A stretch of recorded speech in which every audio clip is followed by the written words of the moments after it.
as much as I want to talk about a historic bad result that happened in one of these games in tonight's MLS action, I am going to save that till tomorrow because this historic bad result happened in the later part of the game, which was part number 2 of my review, and you can probably guess which game I am, of course, talking about. But first of all, let's go back all the way to yesterday, where we saw the first game of what would be a 13-game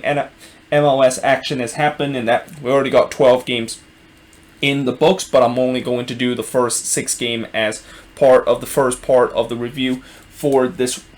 weekend's action. So the first game between the Seattle Sounders versus LAFC, in a game that many people will say that is pretty much the marquee matchup of this weekend. Well, this marquee matchup would end up being in the favor of the Seattle Sounders, as they completely ripped LAFC to shit in this game, and that I really thought this was just one of those games where the team that was able to take advantage of their chances that they got were able to win the game, and the team that didn't take their chances and also look horrific in the defensive end was the reason why they lost that game. And you can probably guess which team, of course, took away their chances and able to win this game. Now, 7 minutes into this game, Cincinnati actually denied Morris, who had a free header in the box. Then, 6 minutes later, BWP actually scored what looked like the opening goal for LAFC, but it was disallowed because of offside. And I thought it was a very end-to-end action for both of these teams, and that there was definitely a lot of chances for the opening goal of this game. And eventually, that opening goal happened in the 28th minute, when there was a penalty awarded to the Seattle Sounders after the referee had to go to VAR to see whether or not if there was a potential handball that LAFC commit, and that potential handball was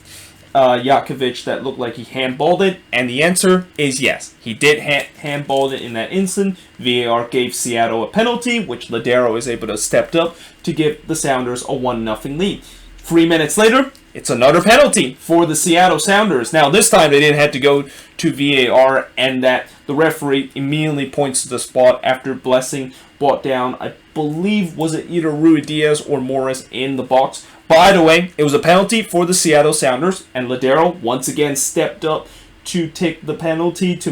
and was able to score on that to give the Sounders a 2-0 lead. And despite the fact that LAFC looked like they ended the first half as the better team, they just could not take advantage of their opportunity. And that, I think, at part of the game, you can definitely hear the audio in the game where Bob Bradley was absolutely fuming in terms of how his team was actually playing. And something tells me in the halftime talk, he must be just going irate in terms of his players with the way that they play in this game. Now, in the second half, it looked like there was going to be a penalty awarded to LAFC, but apparently they said there was no penalty given after it looks like Yema actually handled the ball. Now, after the game, Bob Bradley was very critical in terms of talking about this penalty and that it should have been given. And in some way, I do agree with him. I think this is a handball on Ymer, and that I think the Sounders got away with one here, and that I know LAFC fans is not going to be happy about that. The Sounders, of course, after that no penalty call, they looked like they was just happy to sit back and let LAFC have all of the ball. Now, in past years, that probably is not a great idea, because we know LAFC, when you allow them to have the ball, they will always find a way to try to break you down. But remember, this is a different LAFC team, and this seems like an LAFC team that at times when they try to break team down, they are unable to unlock that door. And that, on the other hand, despite the fact that LAFC had all the opportunity, it was the Sounders that actually had some decent chances to make it 3-0. One of them came in the 65th minute when Cesiaga was able to deny João Paulo from long range. Before, the Sounders would pretty much put all doubt of the fact that they are not going to get all 3 points, and a potential LAFC comeback was in the hand when Rui Diaz scores from João Paulo to make it 3-0 in this game. And that was the final score of this game. As the shots in this game, both teams had 11 shots, but the difference is 7 shots on goal compared to 2 that LAFC had. 2 shots off target compared to 3 that LAFC had. 2 shots that was blocked compared to 6 that LAFC had. And possession-wise, 40% possession compared to 60% possession that LAFC had. And that for LAFC, yeah, it's back to the drawing board for Bob Bradley. And it seemed like that 4-2 victory against the Timbers at home seems like that is now just a mirage in terms of the fact that they still have big issue in terms of the defensive end. And also, on the attacking end, you can clearly see that there's been, at times, they just have not looked sharp whatsoever going forward. Now, for the Seattle Sounders, with this win, not only the fact that they were able to retake first place in the Western Conference, but they would, at the end of tonight, or at least at the end of this week action, they will remain at the top of the Western Conference. And that is because the team that is now in second place and used to be at the top of the Western Conference, Sporting KC, lost their game against FC Dallas. And not only the fact that this was a wild game between SKC and FC Dallas, but this was kind of one of those games where the team that tends to make mistake in this game, but the one that when they do make a mistake in this game, but it doesn't come back to haunt them at the end, was the winner of this game. And in this case, despite the fact that Dallas did make a couple of big mistakes, including had to finish this game with just 10 men, they were able to get away with that. But 7 minutes into this game, we almost had our opening goal when Gerso looked like he was trying to do like a little cross shot there, but unfortunately it hits the post. Then Melia had to rob Franco Jara, who, despite the fact that he probably should have finished that one, he once again had a monster day today, and you can clearly see that he is definitely in form with the way that he has scored a bunch of goals with this team for the past couple of games. I thought it was a very even game up until that point. Gerso had another opportunity to score, and probably this one he should have put it away because he was open in the back post from 4 yards out. And even though, yes, he did kind of had to take it on the volley, which is never the easiest thing to do, when you're wide open like that in the back post from 4 yards out and you don't even put that shot on target, yeah, that is a really, really bad miss. And that one would come back to haunt SKC because in the 42nd minute, Franco Jara scores from John Nelson to give Dallas a 1-0 lead. I believe that's Nelson's first assist in his MLS career, so congratulations to that. And that, of course, was the halftime score, as Dallas definitely looked like they had the momentum heading into halftime, and they carried that momentum into the second half, as Franco Jara would be on target again, but this time it was due to some poor set-piece defending from Sporting KC that allowed Jara to be open like that and able to put it into the back of the net to give Dallas a 2-0 lead. Though Russell did get one back for Sporting KC to make it get 2-1 in favor of Dallas. And after that goal that SKC was able to pull one back, they were really starting to pile the pressure on FC Dallas. And that Luchi Gonzalez, he definitely showed the signs of the fact that his team is going to try to see us out the rest of the game, and that he did kind of make some defensive substitution where, I understand that he wants to try to seize this one out and hope to get all 3 points away, but I felt like it was a little bit too early to do that, and the more pressure that SKC was putting, the more worried that I got that eventually Dallas was going to concede. But instead, in the 73rd minute, they almost put this game away when Melia was able to deny Barrios to keep this one to be a one-goal game. And as I said, with all that pressure that SKC was putting on that Dallas defense, it was a matter of time before we were going to see that goal that was going to happen for SKC. And by the way, besides the fact that Dallas was really trying to hold on to this 2-1 lead, they were also fouling a lot and trying to hack a lot of SKC player to try to disrupt the rhythm of the game. And hence, this is kind of one of the reasons why at the end of the game, it was not a big surprise that they end up with having a man sent off in this game. But either way, in the 83rd minute, that pressure finally paid off for Sporting KC as Johnny Russell scored from Buzio to make it get 2-2 in this game. And after that point, I thought, yeah, SKC has a chance to really get all 3 points in this game, and that Dallas have just went to a point where they not only blew a 2-0 lead, but they now need to hold on in these last 7 minutes to make sure they don't not only blow a 2-0 lead, but blow a 2-0 lead and get nothing out of this game. But instead, 3 minutes later, Holland's Head were able to score what would be the winner of this game, and this was an absolute gift that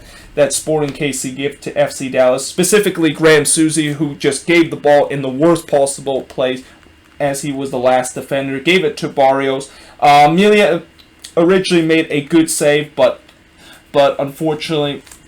Holland's Head was there to basically hit it on the rebound, and just like that, Dallas was able to retake the lead in a game that it looked like for sure SKC had all the momentum and was going to complete the comeback. Then Acosta gets his second yellow card, and again, because of the fact that Dallas was fouling a lot in the last part of this game, it was inevitable that there was going to be a Dallas player that's going to get a second yellow or getting sent off in this game, and that of course is Brian Acosta getting his second yellow. And for the last couple of minutes into stoppage time, it was very nervy for FC Dallas, but ultimately they were able to hang on to win 3-2 in this game. And the shots in this game, 20 shots compared to 13 that Dallas had, 4 shots on goal compared to 9 that Dallas had, 9 shots off target compared to 2 that Dallas had, 7 shots out of block compared to 2 that Dallas had, and possession-wise, 64% possession compared to 36% possession that Dallas had in this game. And for SKC, this looked very similar to the 2019 SKC team, which is a team that always tends to concede goals late in the game. But the only difference is, I think this one hurts even more than all the painful kind of experience that they had to deal with back in 2019, because this was the one that they were able to complete a good comeback, and it looked like they were going to steal all 3 points in this game, and then they just did that kind of mistake to basically just throw all 3 points away in this game. So yeah, this has to be very frustrating if you're a Sporting KC, but for Dallas, this is an absolute steal that they got, despite the fact that you know, they were being a little bit too conservative in the latter part of the second half. But moving on, in terms of the next match, is a 0-0 draw between New England versus NYCFC, and if you not include what happened in the first half, where it was relatively decent in terms of both of these teams potentially get a chance to score a goal, yeah, the second half was pretty much justify why this game actually ended 0-0 between both of this one. Now, in the first half, as I mentioned, things were a little bit better than what we saw in the second half. Johnson had to deny Bunbury there, as I thought New England early on, they were controlling the game and looked like they were going to get the opening goal. Then Sean Johnson again had to deny Bunbury, and that he actually gave up a rebound to Gustavo Bol that was able to follow up and put it into the back of the net. But the only problem is Gustavo Bol was in an offside position, and therefore that goal, of course, didn't count. Now, Bol once again scored another one, but again, it was a very late offside flag that was raised. And you know, I know a lot of broadcasters that I've heard for these past couple of games have kind of complained about how the flag is raised way too late, and that I understand that, you know, the league has this rule where if you're a linesman and you're not sure that if it's actually offside or not, then you should of course just put your flag down and we can always check. But I just also have a feeling, and in some way I kind of do agree with some of these broadcasters, where I feel like there's times where they literally continue the play for like 5 more seconds before they finally raise the flag. And even though, you know, they are instructed to do that by what the new rules that the league is putting, you know, those 5 seconds, if there is like an injury that happened during those 5 seconds, or a player basically went down for a serious injury, you know there's going to be a lot of frustration in terms of the fact that injuries would be prevented if the linesman would have just raised his flag immediately. Now, Callens did have a chance to give NYCFC the lead, and to be fair, when I said earlier that both teams had chances in the first half, that actually wasn't true. New England really dominated this first half, and that Callens, when he tried to put a shot from 20 yards out, why that was really the first big opportunity that NYCFC had in this game, and this was all because of a bad giveaway that the refs did from their defense. But fortunately for them, they got away with it, and this game remains at 0-0, where we get to the second half, and this is where, unfortunately, there's really not much I can talk about other than the fact that it was really tough to watch, that neither of these sides, despite the fact that there's times where they try to go forward, it feels like every time it's just kind of a broken play whenever they go on the attack, and that it's either the final ball is not good enough from both of these teams, or that both of these teams, when they tried to take a shot, it's either just not even came close to hitting the target, but it just gets blocked by one of the opposition defenders. So yeah, it was kind of bound to be a 0-0 result with the way that both of these teams just look lackluster going forward, and that would turns out to be the point, as the shots in this game, 15 shots compared to 8 that NYCFC had, 7 shots on goal compared to 4 that NYCFC had, 5 shots off target compared to 2 that NYCFC had, 3 shots out was blocked compared to 2 that NYCFC had, and possession-wise, 54% possession compared to 46% possession that NYCFC had in this game. But moving on, in terms of the next match, is probably one of the more surprising results from this week action, and we saw a goal in this game from FC Cincinnati that I think that not only this could be on point for being the goal of the week from this week action, but there is definitely question, did the goal scored Medunian actually meant to try to cross the ball and somehow hits it into the back of net and kind of came off the post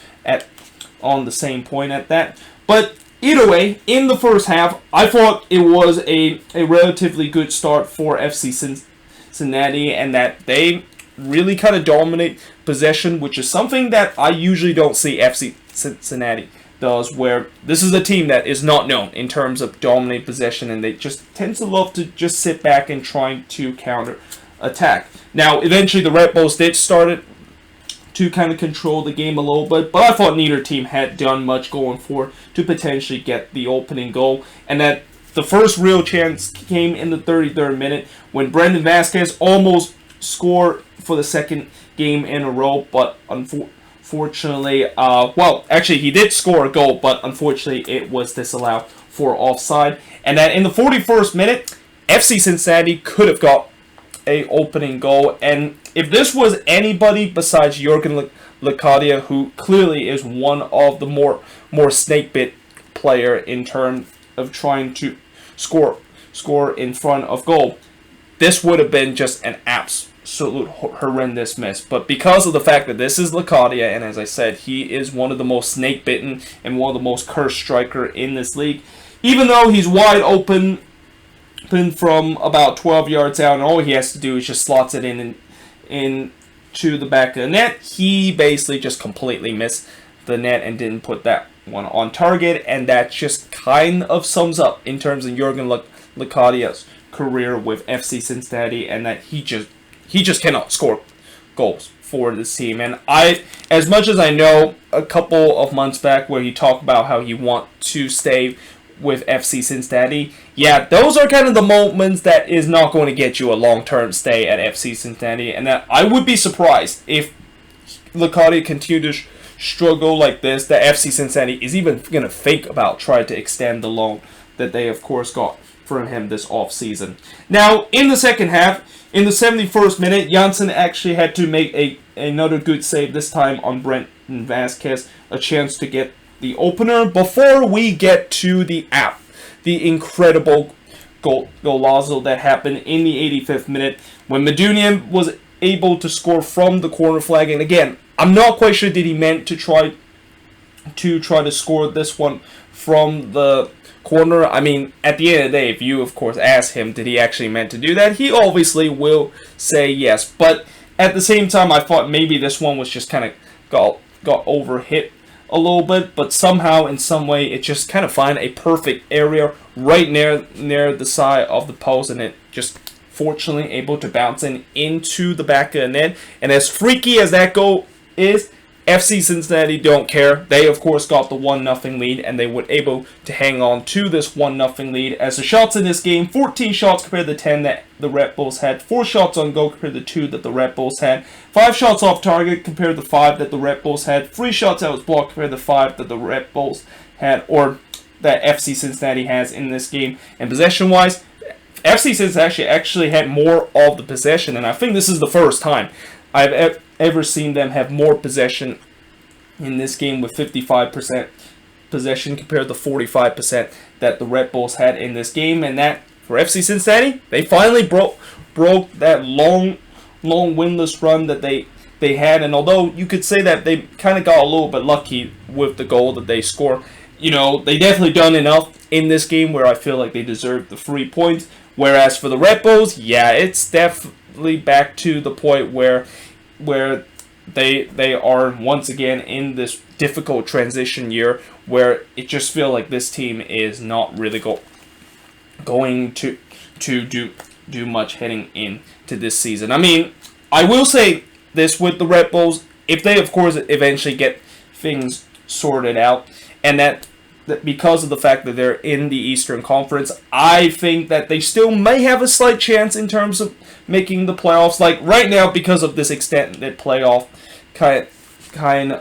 this extended playoff that we had this season, and knowing the fact that there's going to be 10 out of 14 teams from the East that's going to make it to the playoffs, and I know there's a lot of mediocre team in the Eastern Conference where even if you're a bad team like the Redbulls, if you can get a bit of a streak going, you can you can easily find yourself being in one of those spots. But if they continue to play like this, yeah, that doesn't seem like it's going to be the case where they're going to make the playoffs. And it seemed like they have just become the Sporting KC of this year, where after a long period where they have been in the playoffs every single year, that streak looks like it's about to come to an end. But moving on, in terms of the next match, is another historical moment for Inter Miami. And with this 2-1 win that they have on the road against Atlanta United, they have finally got their first ever road win in their MLS history. And this game was actually really crazy for the first 11 minutes, and that's where actually all the goals came in this game. 2 minutes into this game, Agudelo was able to score to give Inter Miami a quick 1-0 lead, but that lead barely lasted 3 minutes before John Gallagher was able to score from George Bello to tie the game up. They almost made it 2-1 in favor of them when they could have been 2-1 up. I'm not quite sure why I wrote 2-0 up at that point, but they would have been 2-1 up at that point if Risotto didn't block his teammate's shot. And, you know, I'm not going to blame the fact that Risotto was the reason why they didn't get the leading go-ahead goal up to that point, because this is just one of those unfortunate sequences where you see it sometimes where when a player decides to strike it, sometimes it just kind of accidentally hit his teammate. But I'm pretty sure Atlanta fans are probably very frustrated with Risotto, the fact that he kind of cost his team a goal with him just kind of block his own teammate's shot. And they will be even more frustrated because 11 minutes later, it's their former player, Brek Shea, scored from Pizarro to give Miami a 2-1 lead, and it turns out that would be the winning goal of this game 2. As I said, this game, of course, would end up to be a 2-1 win for Miami, and that the scoring only came in the first 11 minutes. But there was still more chances for both of these teams to potentially score more goals, and Miami almost made it 3-1 just 3 minutes later when Agudelo and Uyolo was trying to slide this one into the back of the net, but unfortunately the ball was just a little bit too outreach toward them where they couldn't just tiptoe that one into the back of the net. And I also thought the Atlanta defense was just all over the place, and that this looked a very similar Atlanta defense as the one that gave up 4 goals against Nashville SC, and that if Miami was just a little bit more clinical in this game and actually potentially have Gonzalo Higuain in this one, I feel like Miami would have easily put this one away, and that this wouldn't be as close as what Miami had to deal with in the latter part of this game. Now, in the 44th minute, they thought that they finally got that third goal when Ulloa was able to score, but unfortunately, the referee had to go to VAR to see whether or not if there was a potential offside in the attacking sequence, and the answer is yes. Now, I didn't look at the replay in terms of this to see whether or not if it was offside, but judging by the fact that when I look at the Reddit comment stream where saw a lot of people say that it was clearly offside, I'm going to just say that yes, that was the correct decision, and that unfortunately that goal that Miami got right on the stroke of halftime would not count, and that I think Atlanta fans are going to breathe a sigh of relief the fact that that goal didn't count, because if Miami was going to head to halftime 3-1, and especially scoring right on the stroke of halftime, I just think that is a backbreaker for Atlanta, and that there's really not much hope heading into the second half. But instead, they were still only down by 1 heading into the second half, and Brek Shea, you know, there's a reason why I call him the ultimate troll and the ultimate journeyman in MLS because of how many teams he has played. But, you know, Brek Shea, sometimes he can have his good moments when he, of course, score goals like he did in terms of scoring the winning goal in this game. But then there's also time you realize why he is the ultimate troll and why many teams kind of gave up on him. Because he was all alone at the top of the box, and that, unfortunately, he couldn't find that clinical finishing that he had early in this game, and basically put this one wide and keep this one at a 2-1 result. Now, Atlanta had a big chance to tie the game up in the 68th minute when Robles made an incredible save on Cubo Torres. Talking about another striker that seems to be snakebit. Cubo Torres is going to join the list of strikers in this league, and probably for Atlanta, since they tried to import a replacement well, not really a replacement, but a temporary replacement for Joseph Martinez, who's out for the season, is kind of snakebit, because, you know, this is one that, even though Robles made a good save on this one, Torres got to bury this one and should have tied this game up at 2 apiece. Now, Miami did started to just look like they were doing a typical thing that road team does, which is they decided to sit back while letting Atlanta have all the ball. And, you know, because this is Atlanta, and knowing the fact that they struggle to even break down a defense that might be a little bit vulnerable,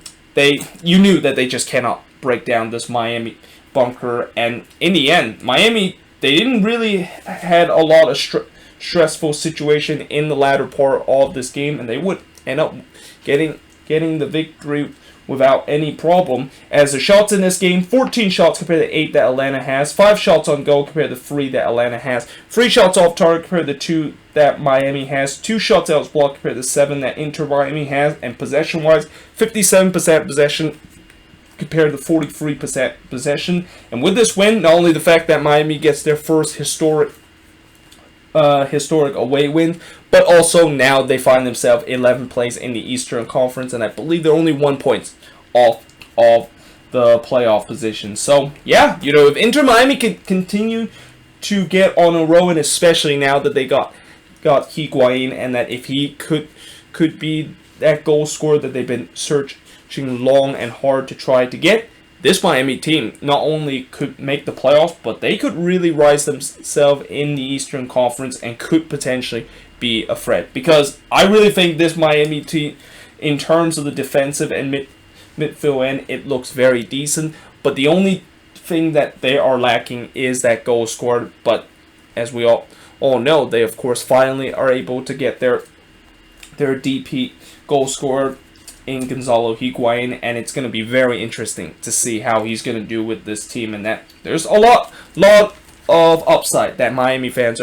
are definitely look at after they had to suffer that first 5 game stretch where they were kind of just asking the question, when exactly is finally the time where our team is going to get our first victory. But finally, moving into the last game, at least for part 1 of this review, is TFC versus DC United, and it happened again. DC United, who looked like they were down and out in this game, and yet they were able to get a goal late in this game, and it came from an unlikely source. Now, in the first half, they actually got the opening goal in this game, and then it came 4 minutes into this one when Ola Kamara, who went one-on-one with Westberg, was able to tuck it in. And the reason why he kind of went one-on-one with the goalkeeper is because Omar Gonzalez made a terrible giveaway to basically gifted Kamara a chance to win one-on-one with the keeper, and he of course made no mistake and gave DC United a 1-0 lead up to that point. Now it could have been 2-0 just 10 minutes in when Yamil Assad hits the post, and as much as coming into this game I was expecting TFC was able to get a win against a DC side that definitely lacked confidence, when I saw the starting 11 and when I saw Greg Vanny decided to put Zavaleta and Omar Gonzalez as the center back partnership, yeah, that just pretty much give me kind of sense that this probably is not going to be a win for TFC, and that knowing the fact that I know a lot of Toronto fans have been kind of bashing on Zavaleta being just probably the worst defender in this team, and let alone the fact that he was able to get the starting 11 row in this game, they knew that something bad is going to happen in this game, and something bad did indeed happen in this one. Now, they did tie the game up in the 17th minute when Pozuelo was able to score to tie the game up at 1 apiece, but I also thought that DC had some chances to potentially make it 2-1 and retake the lead, and that I thought the attack in this game looked much better than what I saw in the past couple of games, and that, you know, I don't know if this is partially because of what I've just said, how TFC were putting a really vulnerable back line where even the worst attacking team can definitely expose them, but it's definitely a sign of freshness for DC fans to see after. It must be tough to support a team that for the past couple of games they just have nothing to offer going forward on the attack. Now, in the second half, TFC would take the lead, and it came in the 60th minute when Ayo Akinyola just came off the bench a couple of minutes ago, was able to score from Pablo Piatti to give Toronto a 2-1 lead. Then there were a VAR decision to see whether or not if Richie Larea might have got himself in trouble and get sent off after it looks like he swing his arm into Assad, but VAR said that it's just going to be a yellow card, and the reason why that it is a yellow and not a red on Larea in this instant is that he swing his arm at Assad but did it unintentionally. Now, if he did it intentionally, then yeah, that's definitely going to be a red card, but if you didn't do it intentionally, then I think a yellow is the right decision in this, and that TFC was able to still have 11 men on the pitch up to that point. Now, as the game continues to wind down, it looked like TFC was just kind of just seizing this one out and trying to shut up shop so that they could get the 2-1 victory until the 88th minute happened. Yao would score his first ever career MLS goal, and Griffin Yao actually just came off the bench a couple of minutes back, so it seemed like player that came off the bench in this game made some big impact in the scoreline in this, because Griffin Yao would just came off the bench a couple of minutes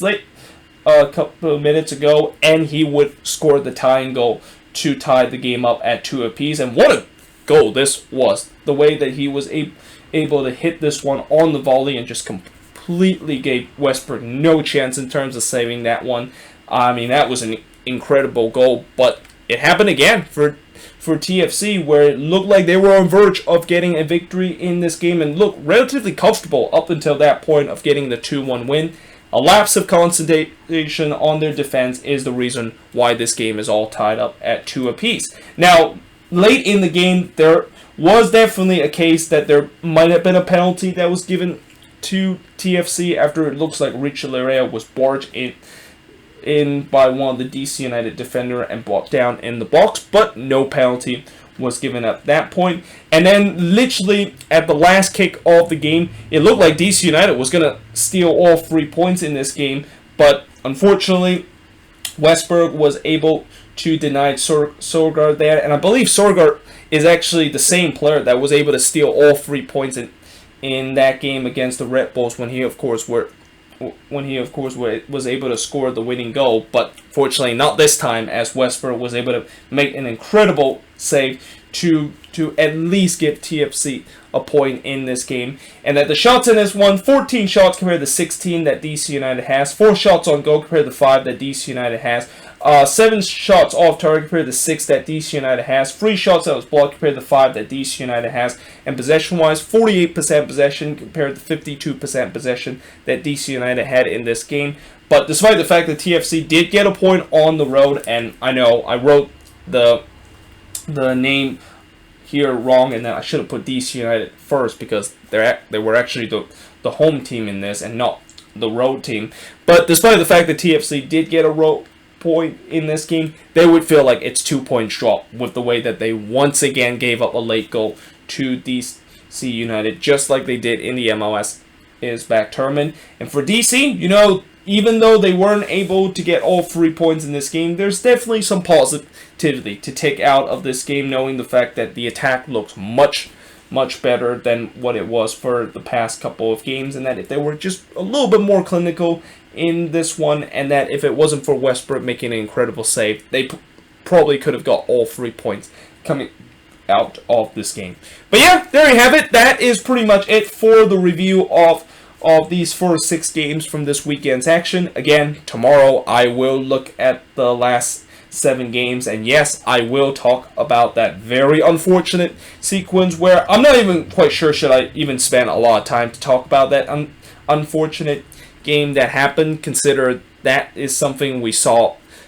happen similar a couple of weeks back. But we'll of course get to that tomorrow when we talk about that game, and also talk about the last game that is going to be taking place this weekend, which I think is between the Impact and the Union tomorrow. But until then, hope you guys enjoyed this video. If you do, make sure you guys leave a like, smash the subscribe button, and yeah, I of course will see you guys next time.